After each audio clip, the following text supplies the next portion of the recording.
Now, I don't consider myself too much of a gamer, but when someone releases a tablet that can compete with the iPad Pro for half the price, it's time to pay attention.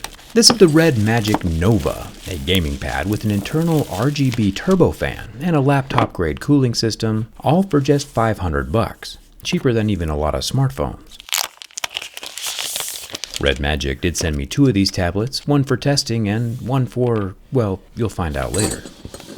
Starting off, we have an 80-watt charging brick in the box. Apple's iPad Pro comes with a measly 20-watt block and some stickers, just to throw some more dirt in the wound since Apple no longer includes any. Flipping our way around to the back of the gaming pad, we can see the internal RGB cooling fan. It's extremely interesting that this time around there are no external vents for this fan like we normally see in the Red Magic smartphones. At least no external vents that I can immediately see around its housing. There is a transparent glass panel on the back, with more RGBs in the Red Magic logo, and a decorative facade below that glass that has the very unholy matrimony of a flathead and Phillips screw side by side. But I'll ignore this oversight since transparent tech is the best tech. The Red Magic Nova has more of a wide screen layout than other tablets since it's built specifically for gaming. While it can be a notepad or e-reader, its 10.9-inch 2.8K resolution screen is completely centered around optimal viewing for video games. For reference, the Nova has 312 pixels per inch, while the iPad Pro is only 264, which is a big difference in the level of detail it can display while gaming. They both, however, start scratching in level 6, with deeper grooves at a level 7. Taking a look at the body, with its slightly chamfered edges, the 80-watt USB-C port and 2 loudspeakers are protected by a metal frame. The volume rocker is also metal. The far side has an additional 2 stereo loudspeakers, bringing our total to 4, along with a side-mounted recessed power button that doubles as a fingerprint scanner. Lastly, similar to the iPad Pro, we have some circular pins for optional accessories. Maybe Red Magic will be coming out with a keyboard or something else in the future, I'm not too sure. Making our way around to the back, with the subtle glow from the fan's RGBs, we see that the back panel is made from metal. Now, back in my day, there was one game far more popular than all of the others. I'm not going to tell you which one, but it involved a special weapon, and now is supposedly getting an Unreal Engine 5 reboot, which is awesome.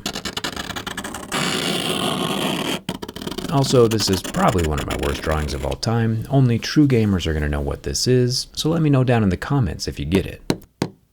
Analyzing the 20,000 RPM 17mm turbofan next to the rear 50 megapixel camera, it really does not appear to have any external venting. I'm curious if the math works out to where it has enough internal air to circulate without self-throttling. We'll have to take a look at the insides here in a second if the tablet snaps in half. Because heat dissipation is a very important aspect of high-end gaming hardware. The Nova screen has a 140Hz refresh rate with an 840Hz touch sampling rate, meaning it can sense your finger before the screen even displays what's going on, which is impressive.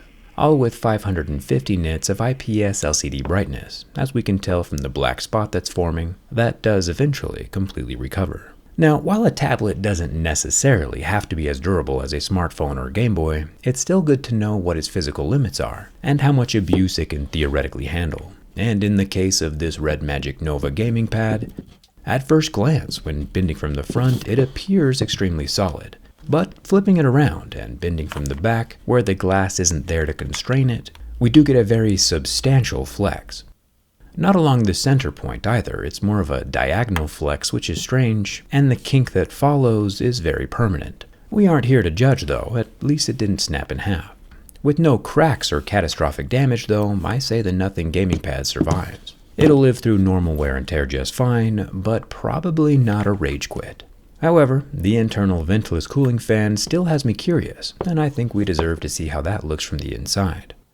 Using quite a lot of heat to soften the adhesive around the edges of the large screen, there is no official IP rating, which means, in theory, air should still be able to enter and exit through those speaker holes. With the adhesive cleanly sliced away by my jerry-rig knife and suction cup, the front screen folds open like a book. The IPS ribbons are plugged into the motherboard near the front-facing 20 megapixel selfie camera.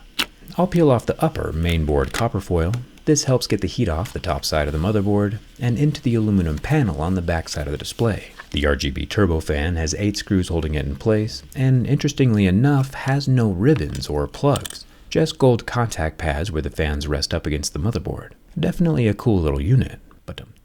I'll take 3 screws off of the screen's metal bracket and then unplug the screen ribbons just like little Legos. With our first glimpse inside the Nova's body, we see 4 large speakers and a modular charging port, which is good. The 50 megapixel rear camera is accessible at this point as well, but does not have any optical image stabilization. There are small haptic feedback motors on either side of the base of the tablet, which when held horizontally give directional gaming feedback, similar to a gaming controller, like we would see on an Xbox or PlayStation. And it looks like the speakers do have waterproofing mesh over each opening, and the speakers themselves are made with rubber speaker cones to help with water resistance. But we aren't here for speakers or vibrators. I want to see what that heat pipe and venting system look like. With about 9 more screws removed from the upper motherboard and the batteries unplugged, the mainboard can lift up and away from the frame, revealing a thermal paste connection to the 103mm copper heat pipe that's embedded and sandwiched into the frame. It looks like the fan does indeed have a direct connection to that vapor chamber and can pull the internal tablet air over that copper and spit it out the left side near the battery, circulating the air in a giant circle all throughout the tablet. I would imagine, though, that the bulk of the cooling comes from the traditional legacy layout, where the copper is thermally dissipating its heat through the back aluminum shell. Red Magic says the fan helps improve cooling efficiency by 30%, which is probably true, just a little guy doing the best he can, but the bulk of the heat still gets out through the back of the tablet and through the screen. The last massive perk, besides the 80 watts of fast charging, is the 10,100 mAh worth of battery. For reference, the iPad Pro only has 8,160. And while it's plugged in, the Red Magic Pro bypasses the battery entirely to power the motherboard without adding additional cycles to the battery's lifespan. Thumbs up for that. And check it out, everything still works, including our little RGB cooling fan. If you made it this far in the video, just subscribe and leave a comment, and thanks to Red Magic for sending an extra gaming pad. I'll pick a random winner to get this brand new sealed Red Magic Nova. Thanks a ton for watching, and I'll see you around.